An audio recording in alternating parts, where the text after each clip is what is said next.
Hi students, நம்ம இன்னைக்கு பார்க்க போகிறது வந்து மெஷ் அனாலிசிஸ். இந்த யூனிட்ல ரொம்ப முக்கியமான question. So first mesh analysis ஓட ப்ரொசீஜர் நம்ம பார்ப்போம். ஸோ ப்ராப்ளம்ஸ் தான் கேட்பாங்க. ஸோ ஃபஸ்ட்டு நம்ம ப்ரொசீஜர்ஸ் கம்ப்ளீட் பண்ணிடுவோம். அதுக்கப்புறம் எப்படி ப்ராப்ளம் சால்வ் பண்ணுறது அப்படிங்கிறத நம்ம பார்ப்போம். ஸோ இது mesh analysis otherwise called as inspection method, loop அனாலிசிஸ்ன்னு சொல்லுவாங்க. Mesh analysis or loop analysis. So இந்த மெஷ் அனாலிசிஸில் நம்ம யூஸ் பண்ணுற லா வந்து கிர்ச்சாஃப்ஸ் வோல்டேஜ் லா நம்ம யூஸ் பண்ணுறோம். ஸோ இதில் இன்ஸ்பெக்ஷன் மெத்தட் இருக்குது, அடுத்து வந்து டைரக்ட் மெத்தட் இருக்குது. ஸோ நம்ம இன்ஸ்பெக்ஷன் மெத்தட் மட்டும் ஃபாலோ பண்ணுவோம், அதுதான் ரொம்ப ஈஸியான மெத்தட். ஸோ ஃபஸ்ட்டு நம்ம ப்ரொசீஜர் நம்ம பார்ப்போம்.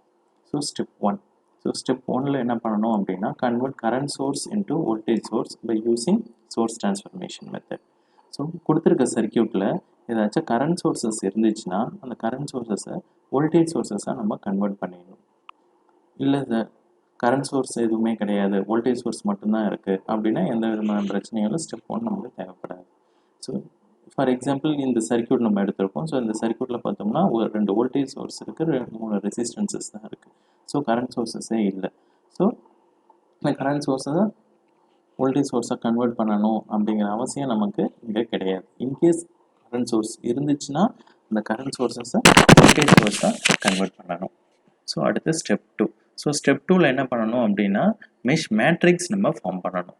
ஸோ மெஷ் மேட்ரிக்ஸ் எதை பொறுத்து இருக்குது அப்படின்னா, it may be 2x2 matrix or 3x3 matrix.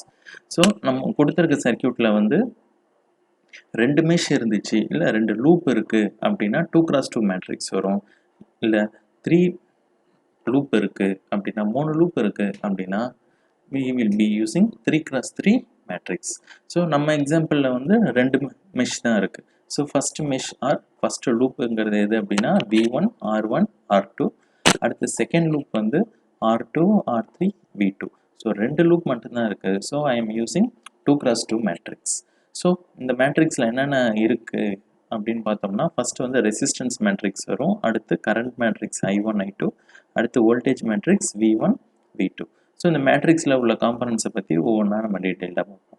So first வந்து ரெசிஸ்டன்ஸ் மேட்ரிக்ஸ் எடுத்துப்போம். ரெசிஸ்டன்ஸ் மேட்ரிக்ஸில் பார்த்தோம்னா 2 rows 2 columns.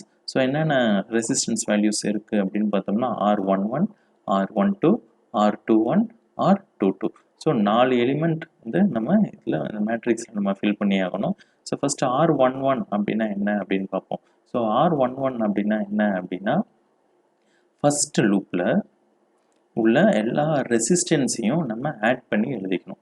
ஸோ ஃபஸ்ட்டு லூப்பில் உள்ள resistance sum of all the resistance in the loop 1. அடுத்து R22 நம்ம கம்ப்ளீட் பண்ணிடுவோம். ஸோ R22 அப்படின்னா என்ன அப்படின்னா, செகண்ட் லூப்பில் உள்ள எல்லா ரெசிஸ்டன்ஸையும் ஆட் பண்ணி எழுதிக்கணும். So it is R22. அடுத்து R12. ஸோ R12 நம்ம பார்ப்போம்.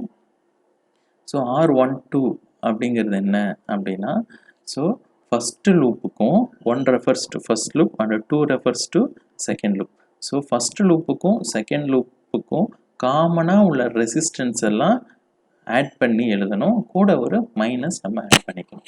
So resistance R12 is sum of all the common resistances in loop 1 and 2. So first லூப்லேயும் செகண்ட் லூப்லேயும் உள்ள ரெசிஸ்டன்ஸ் எல்லாத்தையும் ஆட் பண்ணி எழுதிக்கணும். ஆட் பண்ணி எழுதிக்கிட்டு சைன் வந்து மைனஸ் சைன் நம்ம போட்டுக்கணும். ஸோ ஃபஸ்ட் லூப்புக்கும் செகண்ட் லூப்புக்கும் காமனாக உள்ள ரெசிஸ்டன்சஸ். அடுத்து R21. ஸோ R21ங்கிறது என்ன அப்படின்னா, sum of all the common resistances in loop 1 and 2. So second லூப்புக்கும் ஃபஸ்ட் லூப்புக்கும், so second loop first loop, ரெண்டுத்துக்கும் second loop first loop. So 2 லூப்புக்கும் காமனாக உள்ள ரெசிஸ்டன்ஸ் என்னவோ அது எல்லாத்தையும் ஆட் பண்ணி எழுதிக்கிட்டு சைன் வந்து மைனஸ் சைன் நம்ம போட்டுக்கணும். So R11 R22 R12 R21 complete பண்ணியாச்சு. அடுத்து கரண்ட் மேட்ரிக்ஸ் I1 I2. இந்த I1 I2 தான் நம்ம கண்டுபிடிக்கணும். ஸோ அதை நம்ம கண்டுபிடிச்சிக்கலாம் பின்னால். அடுத்து V1 V2. ஸோ V1 V2ங்கிறது என்ன அப்படின்னா, voltage in loop 1 and voltage in loop 2. சரி, V1 V2 நம்ம எப்படி எழுதுறது அப்படின்னு பார்ப்போம். So V1 is the voltage sources in loop 1. V2ங்கிறது voltage source in loop 2. So loop 1ல வந்து உள்ள வோல்டேஜ் சோர்ஸ் எல்லாத்தையும் ஆட் பண்ணி எழுதிக்கணும். V2ங்கிறது என்ன அப்படின்னா செகண்ட் லூப்ல உள்ள வோல்டேஜ் சோர்சஸ் எல்லாத்தையும் ஆட் பண்ணி எழுதிக்கணும். ஸோ வந்து இதில் சைன் வந்து முக்கியம். ஸோ வோல்டேஜோட சைன் முக்கியம். அது ப்ளஸ் பாசிட்டிவ் வோல்டேஜா நெகட்டிவ் வோல்டேஜா, sign is positive or whether sign is negative அப்படிங்கிறது ரொம்ப ரொம்ப முக்கியம். ஸோ பாசிட்டிவா நெகட்டிவா அப்படிங்கிறது எப்படி கண்டுபிடிக்கிறது அப்படின்னா அந்த வோல்டேஜ் சோர்ஸில் கரண்ட் எந்த டைரக்ஷனில் ஃப்ளோ ஆகுது அப்படிங்கிறத நம்ம பார்க்கணும். ஸோ கரண்ட்டோட டைரக்ஷன் -to ப்ளஸ் அப்படின்னா வோல்டேஜ் இஸ் பாசிட்டிவ் வோல்டேஜ். இதே ப்ளஸ்லேருந்து மைனஸ் சைனுக்கு வந்து கரண்ட் ஃப்ளோ ஆகுது அப்படின்னா sign of voltage is minus negative. So இதை பேஸ் பண்ணி நம்ம என்ன பண்ணிடலாம் அப்படின்னா இந்த மேட்ரிக்ஸை நம்ம ஃபார்ம் பண்ணிடலாம். ஸோ ஒன்ஸ் இந்த மேட்ரிக்ஸை நம்ம ஃபார்ம் பண்ணிட்டோம் அப்படின்னா அடுத்த ஸ்டெப் வந்து by Cramer's rule. So Cramer's rule நம்ம யூஸ் பண்ணணும். ஸோ கிராமர்ஸ் ரூல் யூஸ் பண்ணி டெட்டர்மினன்ட் நம்ம கண்டுபிடிக்கணும். ஸோ டெட்டர்மினன்ட் கண்டுபிடிச்சிட்டு அந்த டெட்டர்மினன்ட்ல இருந்து டெல் I1 கண்டுபிடிக்கணும், டெல் I2 கண்டுபிடிக்கணும். So del I1 del I2 கண்டுபிடிச்சதுக்கப்புறம் we need to find the value of I1 and I2. So I1 கண்டுபிடிக்க formula I1 is equal to del I1 value divided by del value. அடுத்து I2 கண்டுபிடிக்கிறதுக்கு formula is del I2 divided by del. So இதன் மூலயமா I1 and I2 நம்மளால் கண்டுபிடிச்சிக்க முடியும். So I1 refers to loop current 1 and I2 refers to current flowing through the loop 2. So இதுதான் mesh current. So mesh current I1 கண்டுபிடிச்சிருக்கோம், mesh current I2 நம்ம கண்டுபிடிச்சிருக்கோம். சரிங்க sir. இப்போ ஒரு எக்ஸாம்பிள் நம்ம எடுத்துருக்கோம் இல்லையா? ஸோ இந்த எக்ஸாம்பிளில் இந்த ப்ரொசீஜரை நம்ம ஃபாலோ பண்ணுவோம். ஸோ கொடுத்துருக்க எக்ஸாம்பிள் பார்த்தோங்க அப்படின்னா 2 வோல்டேஜ் சோர்ஸ் கொடுத்துருக்காங்க, resistance R1, resistance R2, resistance R3. So இந்த சர்க்கியூட்டுக்கு எப்படி இந்த மேட்ரிக்ஸ் ஈக்குவேஷன் நம்ம எழுதுறது அப்படிங்கிறத நம்ம பார்ப்போம்.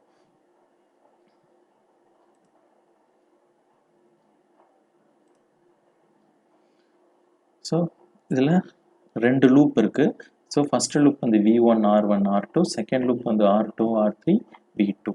ஸோ லூப் 1ல் போகிற கரண்ட் I1ன்னு நான் எடுத்துக்கிறேன், லூப் 2ல் போகிற கரண்ட் I2 அப்படின்னு எடுத்துக்கிறேன்.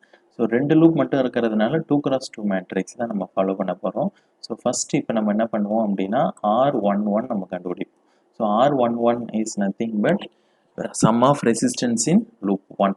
ஸோ லூப் 1ல் என்னென்ன ரெசிஸ்டன்சஸ் இருக்குது அப்படின்னு பார்த்தோம்னா R1ன்னு ஒரு ரெசிஸ்டன்ஸ் இருக்குது, அடுத்து R2 அப்படின்னு ஒரு ரெசிஸ்டன்ஸ் இருக்குது. So R11 value is nothing but R1 plus R2. So ரெண்டு ரெசிஸ்டன்ஸ் தான் இருக்குது, R1 resistance R2 resistance. So இது ரெண்டுத்தையும் நம்ம ஆட் பண்ணி எழுதிக்கணும். அடுத்து வந்து R22. ஸோ R22 எப்படி ஃபில் பண்ணணும் அப்படின்னா செகண்ட் லூப்பில் உள்ள எல்லா ரெசிஸ்டன்ஸும் ஆட் பண்ணிக்கணும். So second loop is R2 R3 V2. So இதில் உள்ள ரெசிஸ்டன்ஸ் என்னென்ன அப்படின்னு பார்த்தோம் அப்படின்னா செகண்ட் லூப்பில் உள்ள resistances is R2 and R3. So second loop உள்ள resistance R2 and R3. So R22 is nothing but R2 plus R3. அடுத்து வந்து நமக்கு R12 வேணும், R21 வேணும். ஸோ R12 and R21 எப்படி கண்டுபிடிக்கிறது அப்படின்னு பார்த்தோம்னா ஸோ ஃபஸ்ட்டு R12 நம்ம கான்சன்ட்ரேட் பண்ணுவோம். ஸோ R12ங்கிறது என்ன அப்படின்னா first loop second loop. So 2 லூப்லேயும் காமனாக உள்ள ரெசிஸ்டன்ஸ். ஸோ 2 லூப்லேயும் என்ன ரெசிஸ்டன்ஸ் வந்து நமக்கு காமனாக இருக்குது அப்படின்னு நம்ம பார்த்தோம் அப்படின்னா இது ஃபர்ஸ்ட் லூப்பில் R2 இருக்குது, அதே மாதிரி செகண்ட் லூப்லேயும் R2 இருக்குது. So first loop and second loop ரெண்டுத்துலேயும் காமனாக உள்ளது நமக்கு இந்த R2 மட்டும்தான். So R2 is common resistance for both I1 and I2. So அதை நம்ம என்ன பண்ணிக்கணும் அப்படின்னா R2 மட்டும் எழுதி அது கூட ஒரு மைனஸை நம்ம சேர்த்து எழுதிக்கணும். அடுத்து